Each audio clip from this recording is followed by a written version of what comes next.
I'm going to give my 2 cents on the big 3 diesel-powered trucks. I'm going to go off, I don't know.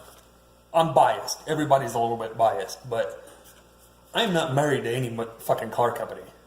Anyway, if I see things change, and I want to, I'm in the market for a truck, I buy whatever I think is best out there. And I go off my experience from others that I trust. I know plenty of people that are blowhards and bullshitters. I don't even really take their opinion seriously. So I'm going to start worst to first. And I know 2 guys are scrambling right now. One of them's thinking of a bullshit story. The other one's grabbing a fucking Motor Trend. Doesn't matter, all right? I got my first diesel truck in the end of 09, okay? And then when I was going to a dually, strictly farm truck, I started in 2012, and it took me 3 years before I finally pulled the trigger and bought one. And my first choice was always Ram. Ram I will get to later, all right? I consider General Motors not even close in this, all right? Third by a long shot. And it's like I've said several times before, what I've said about General Motors, most of you have heard, but I'm going to lump all these in one video. So I'm going to be repeating myself on a lot of this stuff, but their lack of commitment to the heavy-duty truck market. Let's go back to the old boxy body style General Motors trucks, all right? Tough sons of bitches. Very popular, very sought after. I think it was, 1972 to 87 or 88. I don't remember. But they were, anyway, tough truck. Those ran diesel engines in them. Completely different kind of diesel than they use today. That was one of the few times General Motors actually thought outside the box, and they were using, basically their diesel engines were alternative fuels, Jimmy Carter era, gas crunch, diesel was dirt cheap. General Motors really didn't do well on that. They gave diesel engines a black eye. They were dirty, very loud, extremely gutless. I remember reading in a Motor Trend one day, waiting to get my hair cut. They were talking about the slowest car they ever did a quarter mile in, and it was either late 70s or early 80s Cadillac, and I can't quote the time on it, but it was pathetic. That was different era, okay? When the old boxy body style got phased out and they changed it, 2 things General Motors did very wrong, all right? They started out with the frame. A good friend of mine who is no longer with us was a very good collision man. He worked at the local Chevrolet dealership. He didn't brag about much, but you'd opened up the drawer of his toolbox and he had like a pile of ASC certification patches. He didn't put on his shirt because he didn't give a shit. But the man was a damn good body man, and one of the few people in the area that were certified to run the frame straightening machine. This also was a staunch Chevrolet man. You couldn't get him to drive anything else. And he always told me that the worst frames he's ever seen on a full-size pickup were Chevrolet frames, box body style. If you still don't believe me, look at dog tracking trucks. You see a pickup going down the road, kind of crooked. There's only one thing that causes a truck to dog track, and that's a fucked up frame. And I couldn't tell you the amount of Chevrolets I've seen dog tracking down the road, and I've only seen 2 Fords, and one of them had the worst lift kit I've ever seen on it, and I'm guessing he probably did something wrong. And the other one was I think like an old body style. I don't remember, but I'm telling you, they came into that market post-box body style, cheesing the frame up. All right, that's stupid. Now, since then, you know what, I'll get to that later. That era, late 80s, come into the 90s, right? General Motors has the worst frame on the market. Then you look at the engine choice, all right? Ford contracted to International. Then shortly after, Ram, or Dodge back then, whatever. I'm going to call it Ram and Dodge throughout this video, just bear with me. Contracted with Cummins. Now, these are different diesel engines than the old 6.2 General Motors. These were powerhouses. Now, compared to what now, they're not, but they were made to work. Now, even in the first generations, if you wanted to do like serious hauling, the 460 would outperform the old 6.9 IDI. And then they went to the 7.3 and they put a turbo on it, yada yada. We know that history. But These engines were light years ahead of what those first gen General Motors diesel, right? So they come into the market late, as usual, and they have Detroit build them the 6.5 turbo diesel. Detroit at the time was a General Motors company. Since then, they've sold it. They went into this market, and their biggest pitch was fuel mileage. Now, those of you who work with your truck, fuel mileage might be important, but it's never top of your list. Top of your list is something that will actually get the job done first. Then you worry about mileage later. They brought an engine to this competition based on fuel mileage. Now, these engines sold so poorly. Me always paying attention to trucks and keeping up on new stuff and being very interested in diesel trucks since I was a teenager. I didn't even know they made them.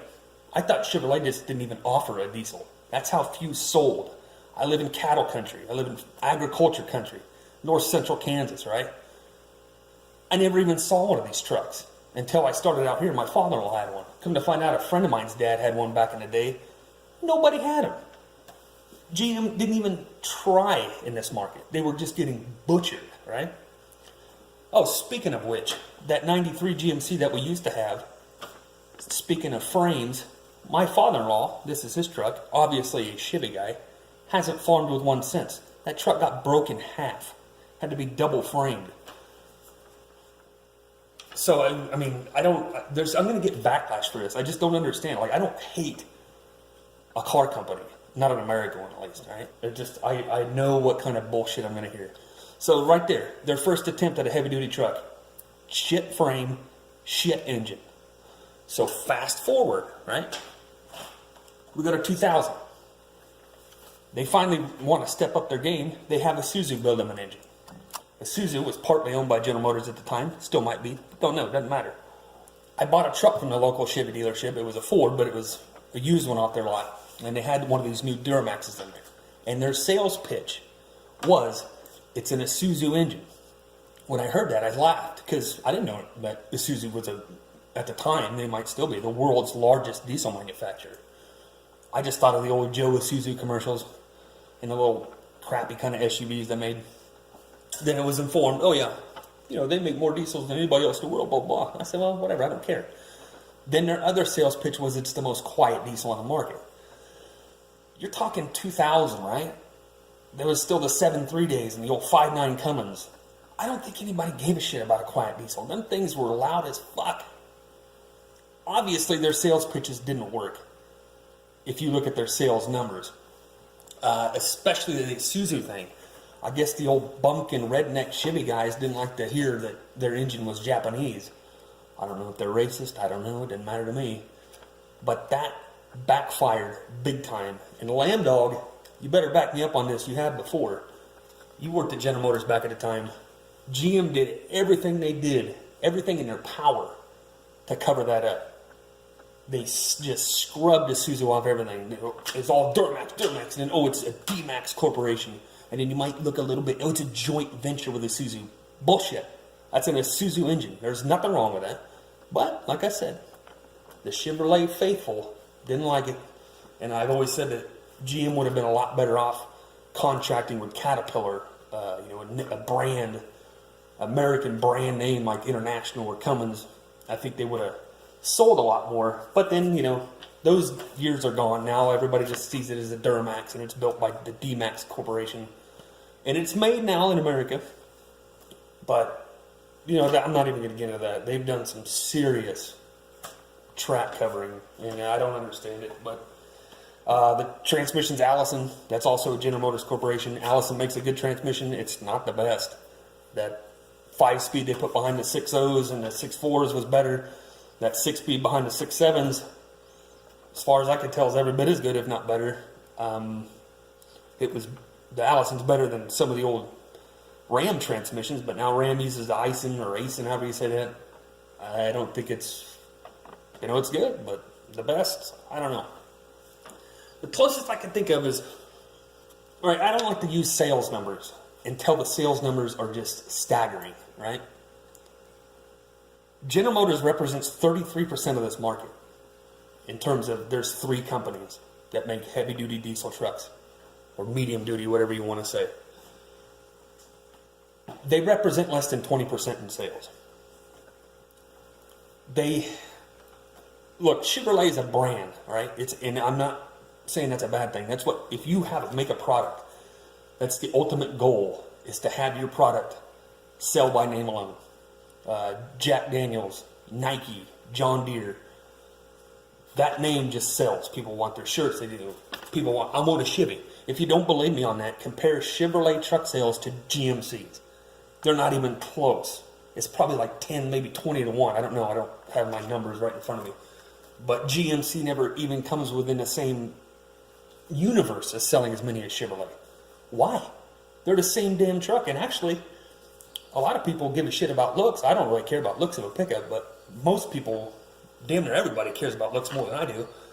I think every year, at least in the modern era, GMCs look a lot better than a Chevrolet. The grill looks better, and they're more of a. They try to act like they're more luxurious, but anything you can get in a GMC, you can get in a Chevrolet. People like their Chevrolets. That's fine. I don't care what you buy. It's your money. Buy whatever the hell you want. But just the fact that anybody considers a Chevrolet to be the top of the stack in heavy duty trucks is mind-boggling to me. So this generation here, okay, so we'll get to that. Ford boxed their frames in a half ton. Shortly after, Chevrolet copied. That's normal. And then Chevrolet decided to box their frame on their new trucks. Don't quote me on what year. This one's still a C-channel frame. And then I believe Ford followed suit. Prior to that, any test you see between a Ford and a Chevrolet, that's usually who they test. Sometimes they do all three, but usually it's Ford and Chevy, blah, blah, blah.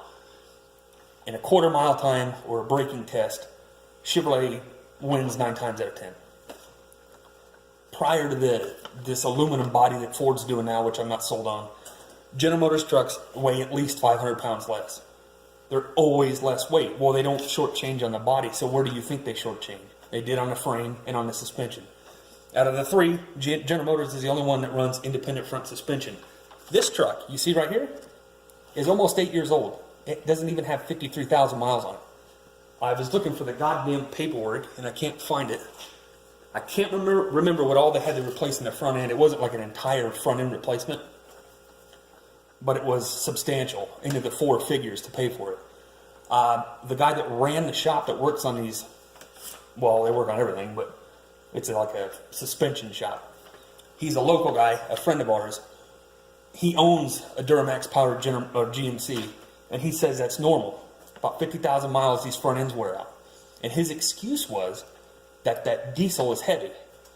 Well, true, but the only problem with that is no generation of Duramax has ever been heavier than any Power Stroke. 7.3, 6.0, 6.4, 6.7 have all been heavier than any generation of Duramax. And we'll get to Ford front ends later.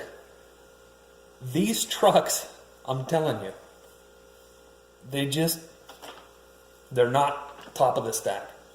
The closest I'll say to where you can get them to be kind of all even is if you took all 3/4 tons, single wheeled, and you're just going to pull a camper or a boat or something with it.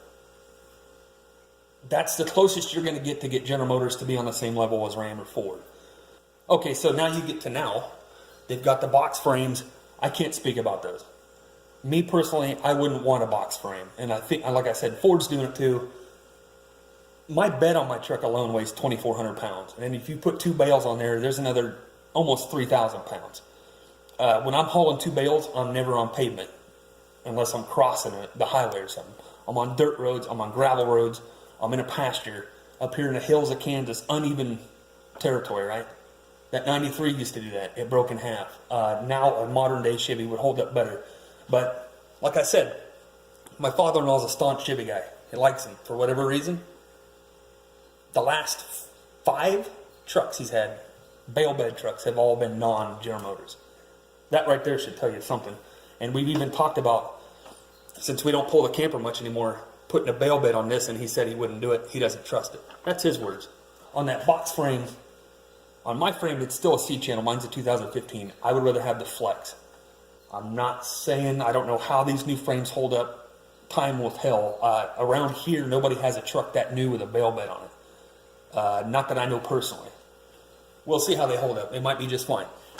But now, you could say Chevrolet's caught up in terms of the frame, the body going to aluminum. General Motors is making fun of it in their commercials, although they're still developing an aluminum body. I don't know if they're going to do it, but they're looking into it. So we'll give them the frame, the suspension, not as good as Ram or Ford. The independent front suspension, not good. Easily the worst on the market. You could even tell by their advertisements. Look at what they advertise. They advertise the smoothest ride, the quietest cab.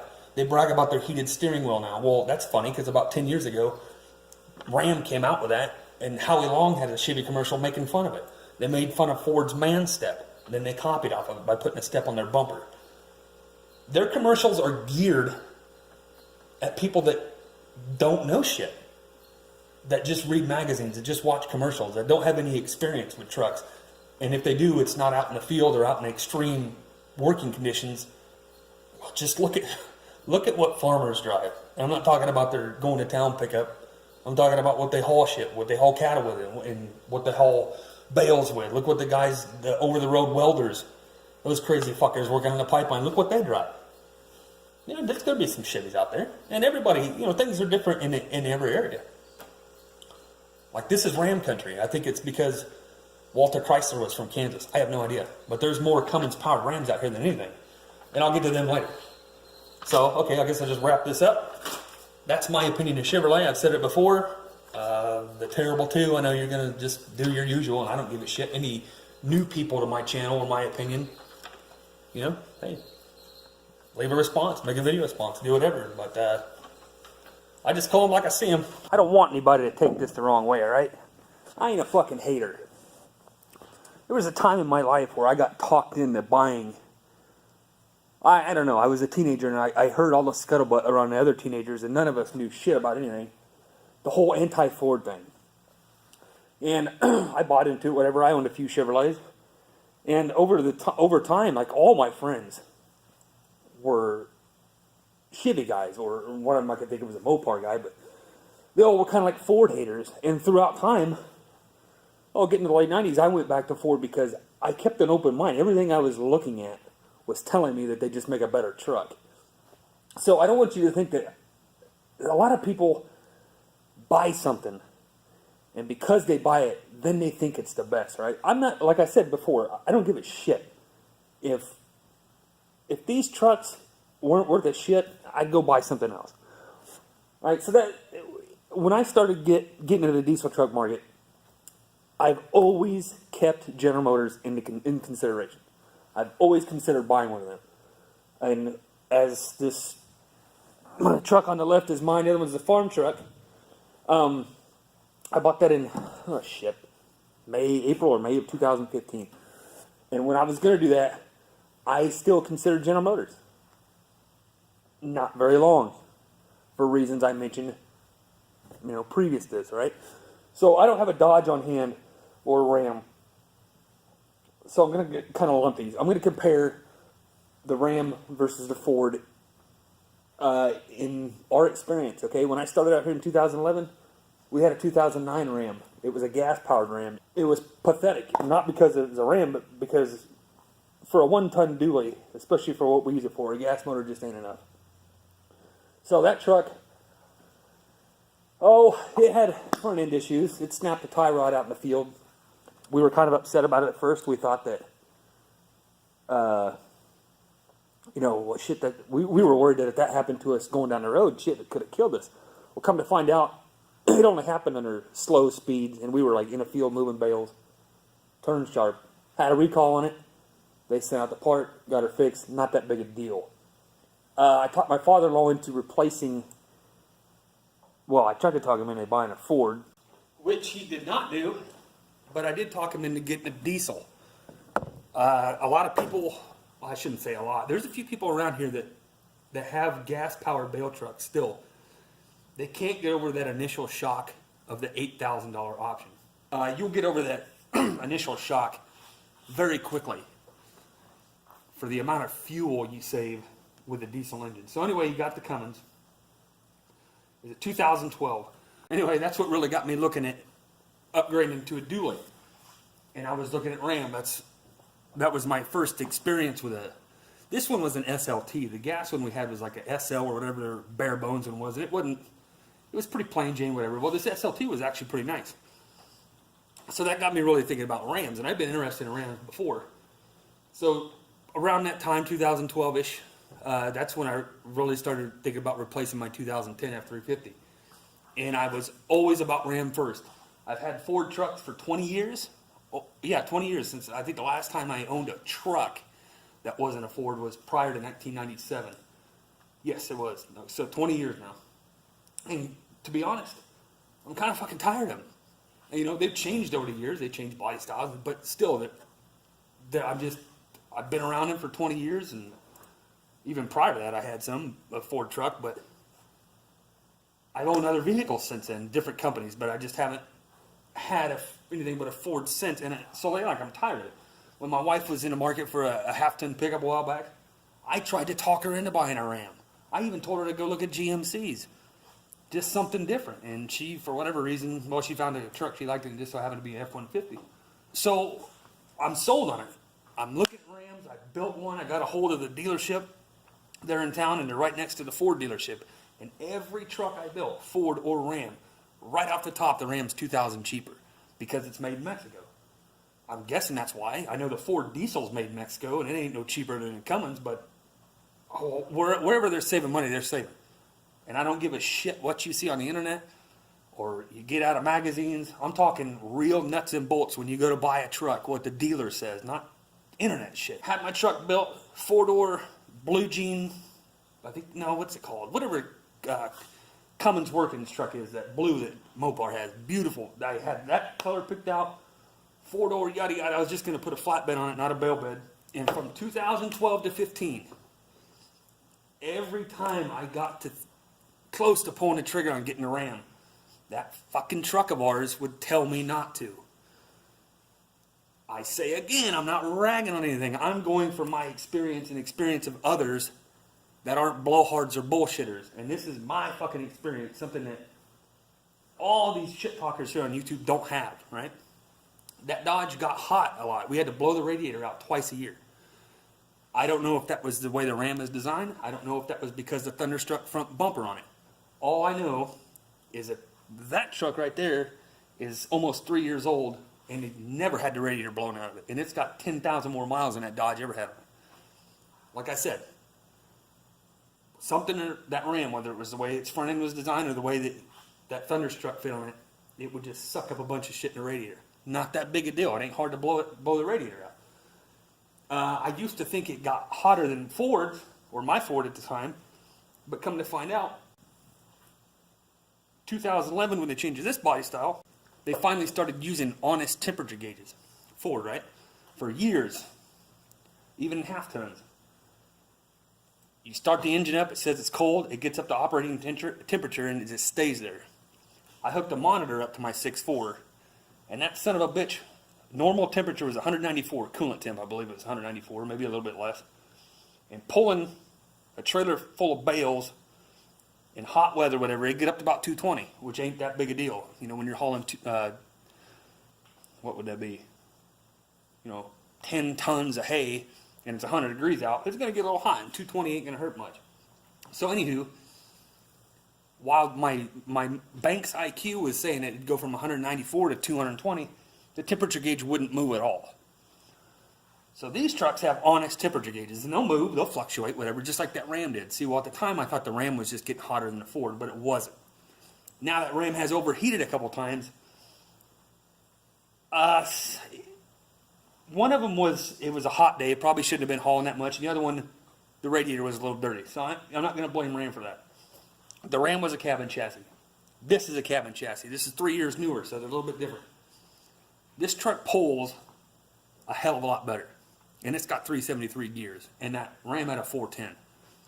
This truck pulls better. My truck pulls better, but mine's got a 410 in it. It rides better. It just feels better. It feels like a better truck. It gets about the same mileage. This one's not deleted. Mine is. And actually, on my truck, I can't tell much difference with it delete on there, surprisingly. So just the feel of this truck is better, right? Well, that Dodge, we had it 3 years, 23,000 miles. That front end shot shit. I'm talking every single fucking thing in that front end was toast. Even the differential cover, the gears went right through it, split it, and 23,000 miles. We work trucks, but there ain't no excuse for that, especially a solid front axle. You heard me hammer on GM's front end. They got an excuse. It's independent front suspension. It ain't really heavy duty stuff. But whatever Mopar did there with their front ends was crap, right? Enough crap to where that got my father-in-law to say, all right, fuck it, we're getting a Ford, because you shouldn't have to deal with that. And he's not a Ford guy. He actually makes fun of Fords all the time, but look at what he bought for the farm. Shortly before that, I was out to dinner with the neighbors there. We were eating lunch. And the neighbor's son-in-law had two 2011 or 2012 Fords. Tuned them, cooked the turbo in both of them. One of them was his, one of them was his wife's. They have cattle, they have horses, so they both pull big trailers. So he went to a Cummins. I don't care. I'm blaming it on his tune, and plus the fact that those first-gen turbos on those 6.7 Power Strokes weren't worth a shit, right? So we're eating lunch, and he goes, and I told him, I'm thinking about buying a Ram. This is before ours crapped out, right? And he said, well, you better get prepared to put a front end underneath it. And I'm like, whatever. I was like, shit, this ain't our first Dodge, and the other one just broke a tie rod. I just thought he was full of crap. No shit, like a week or two later, that's when ours crapped out. So he wasn't bullshitting. And still to this day, he runs a Ram. He loves it. He loves the Cummins. But he had to put an aftermarket front end in it. Had to beef it up. Is that the end of the world? I don't think so. It's just like with a 6-liter. To get that to be, trustworthy, you got to do some work to it. But that was pretty much what kind of finally just swayed me away from Ram altogether. Like I said, the other things, getting hot, whatever, probably come to find out it really wasn't the truck's fault. But that front end deal was the thing that, finally pushed me over the edge. But actually, the biggest reason, though, I didn't get a Ram was just because of their cab configuration. I'm from the old school. I think a regular cab is a real truck. That's what a pickup should be. But if you notice, or if you don't know, here, let me show you in case you haven't seen it. This is my truck, and it's not a regular cab. I've discovered I got a pretty big use for an extended cab. Not to mention that Ford's regular cabs have fucking dick for room. The Ram we had was, actually both of them had quite a bit of room behind the seat. So you can manage this goddamn Ford, there ain't no room for nothing. And I don't want 4 doors. Well, I mean, I could deal with it, but I'd rather not. Especially out here when we drive, I use a bale to lead cattle. And got to drive through some draws and shit. And even my truck with that extended cab's a little bit too long. Had the bumper buried before going through a little draw. Regular cab is the perfect wheelbase. So that's why I chose a Ford over a Ram in 2015, and why I still would. Now the front end issue, I was talking to Mopar boss, and he was saying that he thinks they resolved the issue in 14. And I was talking to my associate Adam about it, and he had a Ram briefly. It got struck by lightning and fried the computer. But anyway, I had forgotten that he had to replace his front end. It didn't completely shell like ours, but he had to do some extensive front end work, and it was like, I don't know, 15,000 miles, and his was a 2014. So they obviously didn't fix it in 14, and maybe they still haven't. But that aside, we go to the Cummins. Power-wise, the 6.7 Power Stroke is better. I think we've had them both, and these things just pull better. But I'm talking bare bones. I'm not talking about after you tune them or anything. I don't really give a shit about that. And like I said, they're both cabin chassis, so they both have the less horsepower than a pickup engine. But the Cummins, I've always said, in terms of reliability, sure, I've seen them blow up. I've seen, there's a couple 5.9 Cummins trucks around here in the country just sitting there, they're blown up. But everything breaks. In terms of reliability, though, Cummins has always been, I think a 7.3 was damn near about every bit as good, as reliable. Not quite, maybe. Who obviously makes damn good engines. But I credit it more to the fact that it's inline 6 configuration. You're going to have less stress on the crank and when you run an inline engine. Another couple things I didn't like about it is that it had a DEF gauge. None of these pickups come with a EGT gauge for your exhaust temperatures, which is important. I guess a boost gauge will kind of get you close enough. If you're running over 20 pounds of boost, you could probably bet that your EGTs are pretty high if you're really working it. But I still think they should put a pyrometer on these, like a lot of the semis have, but they don't. But a boost gauge, I'd much rather take over a DEF gauge. I thought that was pretty stupid. Like I said, man, not that big a deal. I'm just telling you some of the things I don't like about Ram. The auxiliary buttons, like they call them upfitter switches on here. They're actual switches. The Ram had push button. I didn't care for that. I think all three of these truck brands offer exhaust brakes now. But I think at the time when we had ours, Dodge was the company, or Ram was the only truck that had it. And the exhaust brake was really nice. Ram, I believe, was also the first to have this, where you could basically shift manually. We never use it. I don't really like it, but it doesn't hurt anything being there. And here what I was talking about, in case you don't know. The Ram, like I said, was just push button. Didn't like that. And another thing that you might not think is a big deal, actually it's really not, but it's kind of a pain in the ass, was the Ram's owner's manual. Now, like I said, truck-wise, I've only had Fords for the last 20 years. Maybe I'm just used to their owner's manual. It's pretty self-explanatory. You want to look up something in there, you can find it easy. Example, what would I be talking about? When you service it, when you're supposed to service certain parts of the truck, capacities, the things you use the owner's manual for. That manual that came with that Ram didn't tell you shit.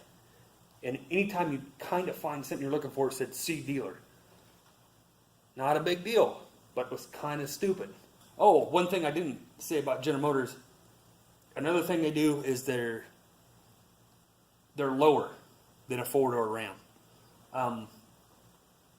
I actually have to jack up my father-in-law's truck to get underneath it to change a freaking oil. These I just scoot underneath, and the Ram was the same way. Some people like that. I seen a Motor Trend show years ago on TV. They were comparing the Ford and the Chevy. And they were 3/4 ton gassers. And I think this is prior to the Duramax coming out, so that's probably why they didn't do diesels. The thing, they gave the Chevrolet the win. It beat it in a quarter mile and all that crap because it was lighter.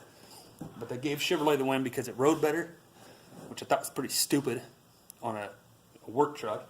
And then it sat lower. They said the Ford sat too high, and they said if you put anything in the back of it, you're going to throw your back out. And this was the late 90s, and that's when I finally said, you know what? Motor Trend, all that crap, fucking take it with a grain of salt. There's $1 billion industry in this country of lift kits, leveling kits, all this shit to get trucks up higher off the ground, for ground clearance or for whatever. And they come out of the box lower than the rest. That work truck we had, that 2002 one-ton Chevy, was a low son of a bitch to the ground compared to these and compared to our Rams. So Ram and Ford both sit up higher. Oh, here's another difference. Another thing that kind of strayed me from Ram. I know a guy there in Salina that professionally installs ambulance boxes, service bodies, all that shit. And when I was looking at the Ram, he was telling me about the ambulance that they built there in Salina. They have a Ram ambulance, the Rambulance. And the operators they were complaining that the front end was kind of squirrely because there's too much weight on the back. Their Chevrolet ambulances are going through the same issues, not their Fords. From what I could tell, Ford has the best suspension.